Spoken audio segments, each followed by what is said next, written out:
La revolución neolítica es un concepto que aparece para definir las transformaciones de la sociedad que desembocarán en la adopción de la agricultura y la forma de vida campesina como la principal base económica de los grupos sociales humanos, provocando una transformación en la vida del hombre prehistórico. Este concepto fue acuñado por Gordon Childe, quien fue el primero que abordó el estudio del neolítico como una gran transformación en la vida del hombre. Para Childe, esta revolución neolítica habría tenido como centro originario el Próximo Oriente, a partir del 10.000 a.C., y desde ahí se extendería en milenios posteriores por el Mediterráneo y Europa. Por tanto, la revolución neolítica sería la transformación radical de la forma de vida del ser humano, el cual pasará de ser nómada a sedentario, pasará de tener una base económica de caza y recolección a tener una base económica productiva mediante la agricultura y la ganadería. Hoy vamos a hablar de la revolución neolítica y sus principales características, así como también sus principales teorías acerca de su origen.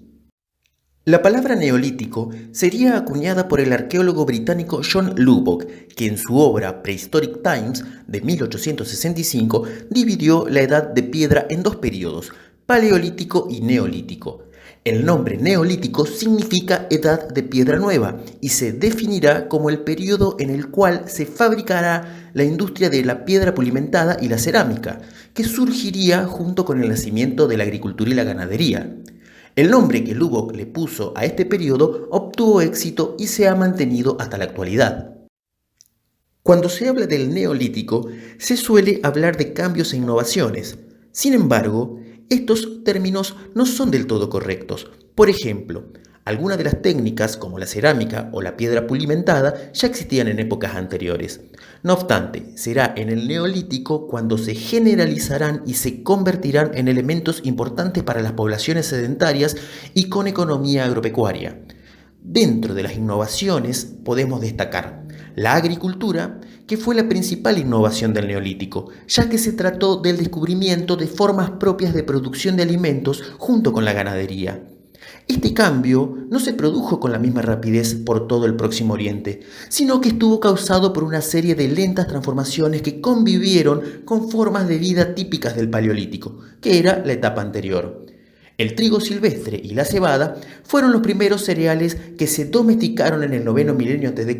en la región levantina del Próximo Oriente. Posteriormente se domesticarán otras especies como la lenteja, el guisante y el lino. La ganadería. Al igual que en la agricultura, en la adopción de la ganadería se domesticaron animales del entorno mediante una selección artificial. En el Neolítico, el primer animal domesticado con fines alimenticios fue la cabra salvaje en la región de los Zagros. Posteriormente, se domesticarían la oveja salvaje, el uro y el jabalí. Estos dos últimos pasarían a convertirse en el buey y el cerdo. Estos animales aportaron diversos beneficios a la sociedad: carnes, productos lácteos, fuerza de trabajo y fibras textiles. La cerámica.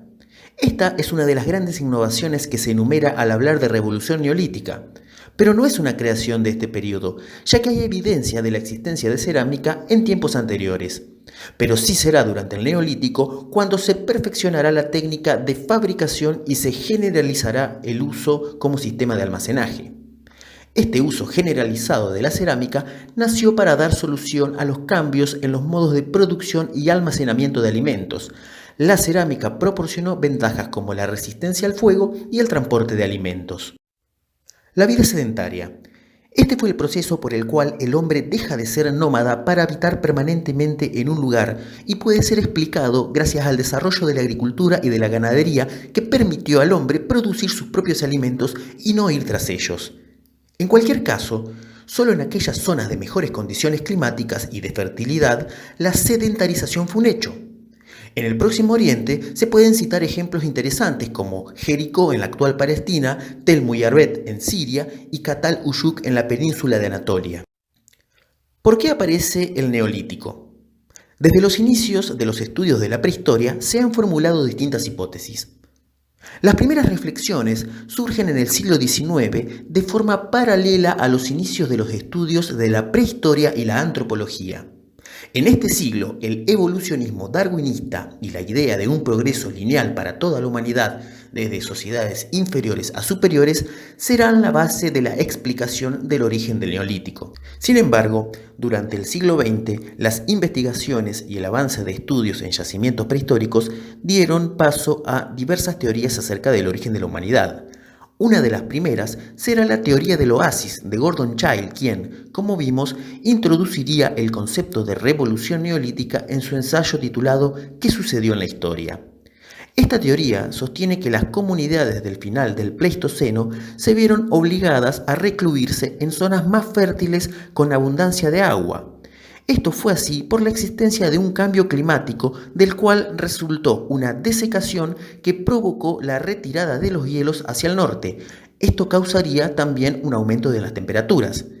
Esas zonas fértiles serán los oasis de refugio, es decir, pequeños reductos con recursos de agua que sirvieron para acoger especies vegetales y animales que se refugiaron en ellos y al mismo tiempo atrajeron al hombre, que las aprovechó ejerciendo una domesticación que las conservará asegurando su reproducción, iniciando un modelo de vida sedentaria e iniciando las prácticas de vidas agrícolas y ganaderas.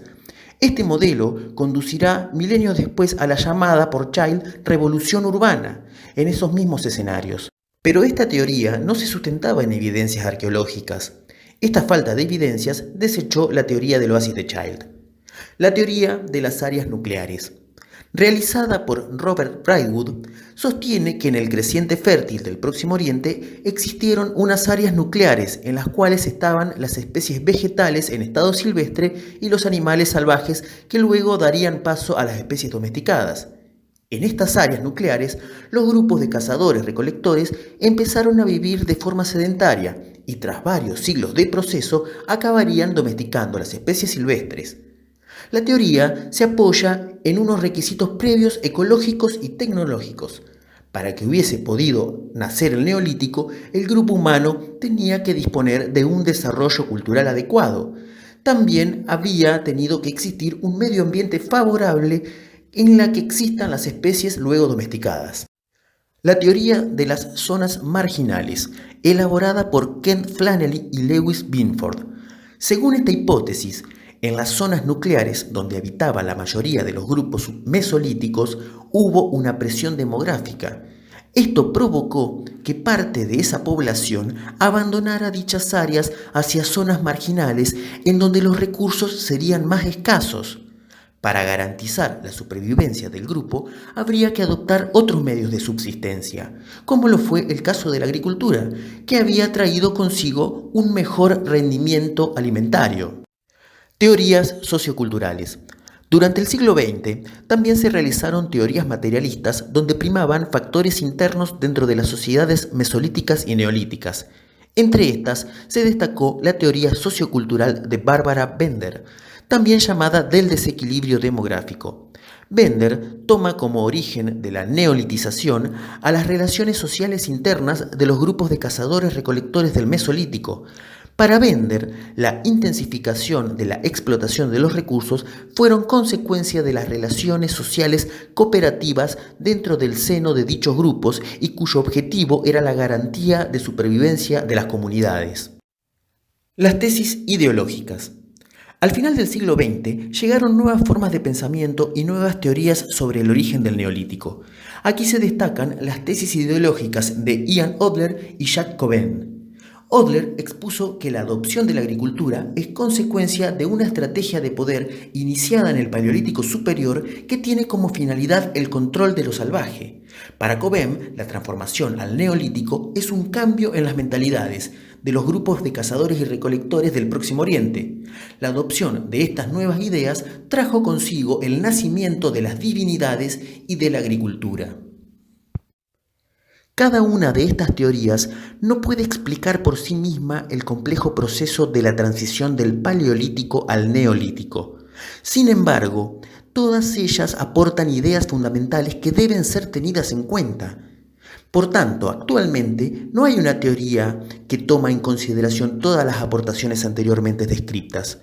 El Neolítico ocurrió en diversas partes del mundo de forma independiente. Pero para que ello pudiera producirse, se requerían unas condiciones previas y de cierto nivel de desarrollo tecnológico y cultural, además de un medio ambiente adecuado. En el Neolítico hubo cambios en la sociedad, en la religión, y es posible la creación de un sistema patriarcal, pero el concepto de revolución neolítica solo puede aceptarse hoy como una expresión que nos indica la importancia del cambio cultural producido. Pero no es una revolución, ni por su rapidez, ni por ser una ruptura abrupta con todo lo precedente. Y con esto finaliza el video de hoy. Espero hayan podido entender algo. Me despido, tengan todos muy buenas tardes y que la historia los acompañe siempre.